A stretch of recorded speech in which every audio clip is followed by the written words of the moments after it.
왓슨 아워체어라고 설명드리는 게 좋을 것 같은데, 이제 미처 생각지도 못했던 기구의 재발견. 제가 사실 흡수성 봉합사는 이것만 사용하고 있거든요. 별거 아닌 것처럼 보이지만 굉장히 유용한 도구였습니다. 안녕하세요. 왓슨 마이 체어에 초대해 주셔서 감사합니다. 저는 단국대학교 치과병원 천안 캠퍼스에 있는 치과병원에서 온 치주과 조인우 교수라고 합니다.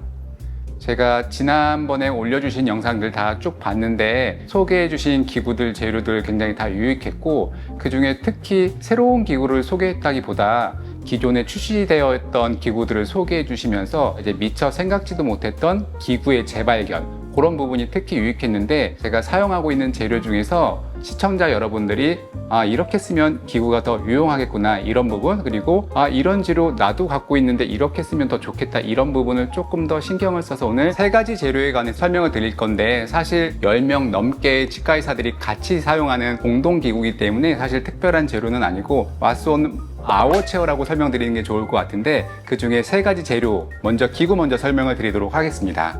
첫 번째 기구는 많이들 쓰실 거예요. 백 액션 치질이라고 해서 양쪽 다 날이 있는데 앞쪽은 이제 미는 용도로 쓰는 치질, 그리고 뒤 같은 경우에는 진짜 말 그대로 백 액션이라고 해서 당기면서 쓰실 수 있는 치질인데, 임플란트를 할 때 이런 식으로 인시전을 준 다음에 판막을 거상할 때 백액션 치질로 거상을 해도 되고, 페리오스텔 엘리베이터를 이용해서 거상을 해도 됩니다. 엘리베이터로 판막을 거상한 다음에 링구알이나 팔라탈은 이렇게 기구를 뒤집어서, 이때 백액션 치질은 우리가 힘을 역방향으로 줄 수 있기 때문에 이런 식으로 당기는 방향으로 판막을 거상하게 되면은 팔이랑 어깨가 훨씬 더 편안하게, 훨씬 더 용이하게 거상을 할 수 있고, 수술 중에도 사용을 할 수가 있어요. 판막을 거상할 때 엘리베이터로 보통 판막을 거상하고 있는데, 백 액션 치질로 이런 식으로 판막을 잡으신 다음에 시술로 들어가실 수가 있습니다. 두 번째 용도는 이런 식으로 판막을 거상을 하고 임플란트를 할 때 판막을 열기 전에는 보지 못했던 치아 주변에 치은 연화 치석이 관찰이 되는 경우가 있거든요. 이때 이런 치석을 제거할 때는 방법이 여러 가지가 있죠.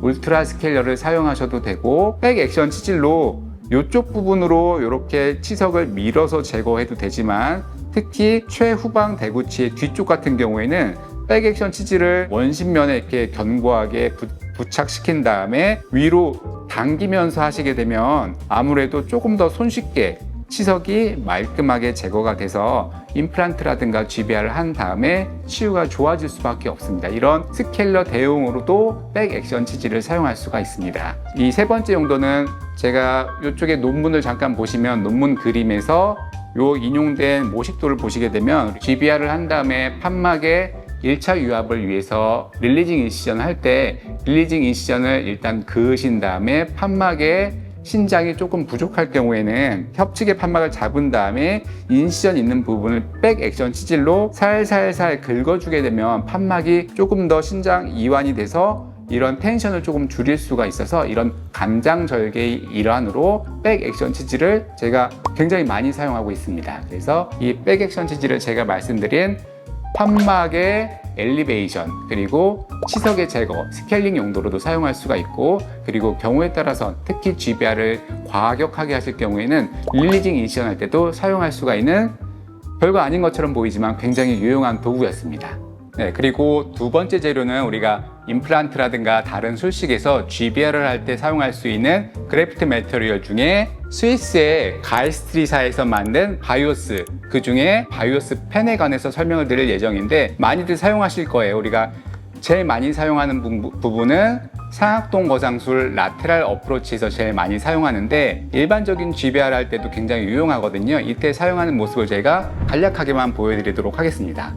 일반 GBR에도 충분히 사용하시면 훨씬 더 편리하게 사용하실 수 있는 게, 조그만 접시를 준비하고 거기다가 이식제를 깐 다음에 그거를 우리가 기구로 퍼서 날라서 술부에 이식을 하게 되는데, 바이오스 펜은 이런 식으로 캐리어가 합쳐진 형태이기 때문에 이대로 수화를 시켜서 영상에 보시는 것처럼 다이렉트로 디펙트가 있는 부분에 짜 넣으신 다음에 차폐막을 덮으면 동선이라든가 체어 타임을 미세하게 줄일 수 있고, 그리고 속도로 제작된 이식제지만 굉장히 고가이기 때문에 유실되는 재료의 양을 줄일 수가 있어서 조금 더 효과적으로 활용할 수 있을 것 같습니다. 3번째 재료는 우리가 수술을 한 다음에 봉합할 때 봉합사가 굉장히 다양하잖아요. 제가 사실 흡수성 봉합사는 이것만 사용하고 있거든요. 바이크릴 7제로 어떻게 사용하는지 시연도 살짝 보여드리고 동영상을 통해서 설명을 드릴 예정입니다.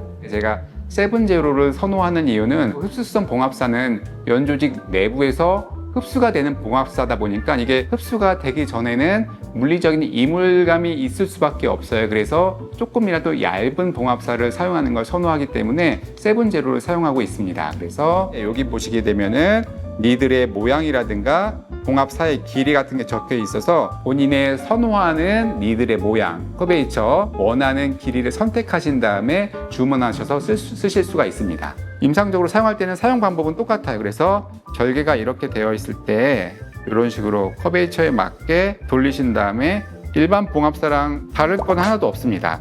조금 더 봉합사가 얇고 니들이 작기 때문에 판막에 트라우마가 적게 우리가 수술을 할 수가 있죠. APF에서 판막을 저 하방에 고정시킨 다음에 봉합을 했을 때 나중에 발사할 때 보면은 하방에 있는 연조직이 봉합사를 가려서 실밥을 뽑기가 어려운 경우가 굉장히 많은데 이럴 때를 대비해서 흡수성 봉합사를 이용해서 봉합을 하시게 되면 발사를 안 해도 저절로 녹아서 흡수가 될 수 있기 때문에 이때 유용하게 사용할 수 있을 것 같습니다.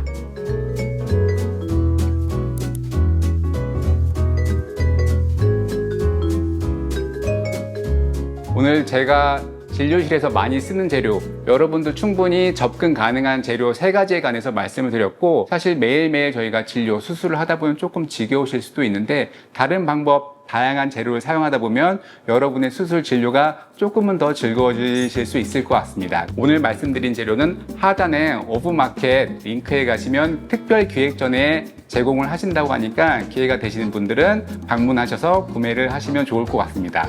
저는 단국대학교 치과병원 치주과의 조인우 교수였습니다. 감사합니다.